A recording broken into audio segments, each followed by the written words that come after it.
नमस्कार दोस्तों, आप देख रहे हैं द हिंद 24 न्यूज। सरस्वती साधना योजना के अंतर्गत आने वाली साइकिलें लगी जंग। आम आदमी पार्टी की टीम ने लांबा में किया दौरा अहमदाबाद। आम आदमी पार्टी मध्य जोन के कार्यकारी अध्यक्ष डॉ. ज्वेल वासरा, प्रदेश प्रवक्ता हिमांशु ठक्कर समेत एक टीम ने दौरा किया। सरस्वती साधना योजना के तहत शहर जिले के कक्षा 9 के विद्यार्थियों को प्रवेशोत्सव 2023 के लिए मिल रही है साइकिल। हिमांशु ठक्कर, लापरवाही के कारण गरीब छात्रों को दी जाने वाली 9032 साइकिलें जंग खा गईं। हिमांशु ठक्कर, सरस्वती साधना योजना के तहत प्रवेशोत्सव 2023 में SC, ST और OBC वर्ग के विद्यार्थियों को साइकिल दी जानी थी।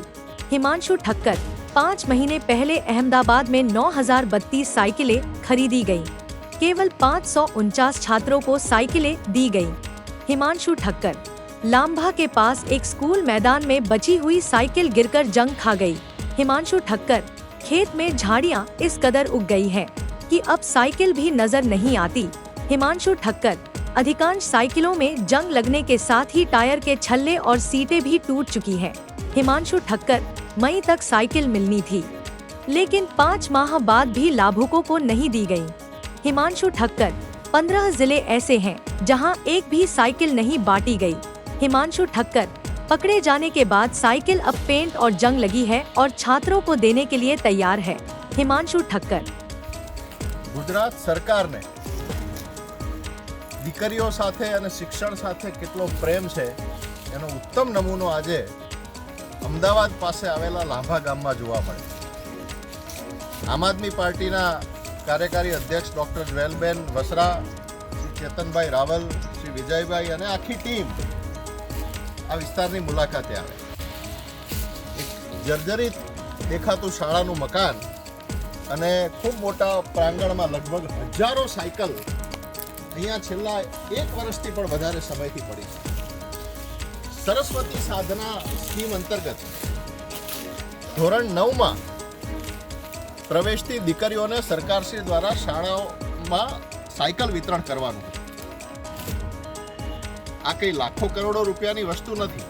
એક દીકરી દીકરાઓને ભણતર માટે આશીર્વાદરૂપ એક આ સાયકલ આપવાની હતી। સાયકલો આવી ગઈ છે। કોના આશીર્વાદથી આ સાયકલો અહીંયા પડી છે? અને આ તો એક જગ્યા છે।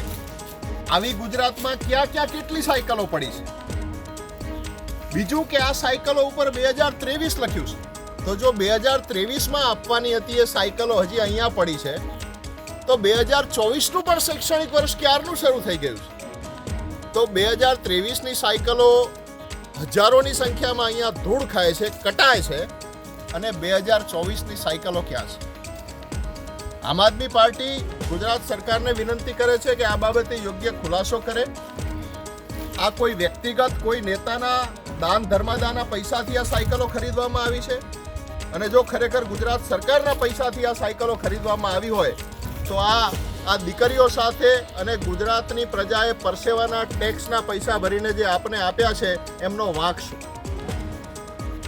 ફરીથી આમ આદમી પાર્ટી વિનંતી કરે છે મુખ્યમંત્રી શ્રી ભૂપેન્દ્રભાઈ પટેલને કે આપણા બધા જ ધારાસભ્યોને લઈ અને એક વખત આપ દિલ્હીની શાળાઓ જો, દિલ્હીની વ્યવસ્થા જો।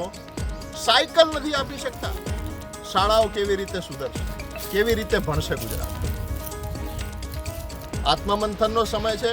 ગુજરાતના જેમના દીકરા દીકરીઓ શાળામાં ભણે છે તે તમામ વાલીઓને, તે તમામ પરિવારોને પણ વિનંતી છે કે આ સરકારને જગાડો। 2, 4, 5 નેતાઓ કે 25, 50, 100 કાર્યકર્તાઓ વારંવાર નહીં કહી શકે। આપે તાકાત બનવું પડશે। જો ગુજરાતનું ભવિષ્ય, દેશનું ભવિષ્ય અને આપના દીકરા દીકરીઓને જો ભણાવવા હશે, એમને સારું શિક્ષણ આપવું હશે, સારી વ્યવસ્થા આપવી હશે, તો અમારું કામ છે વાત આપ સુધી પહોંચાડવાનું, બાકી આપની મરજી। જય જય ગરવી ગુજરાત। ऐसे ही तमाम खबरों के लिए जुड़े रहिए द हिंद 24 न्यूज के साथ।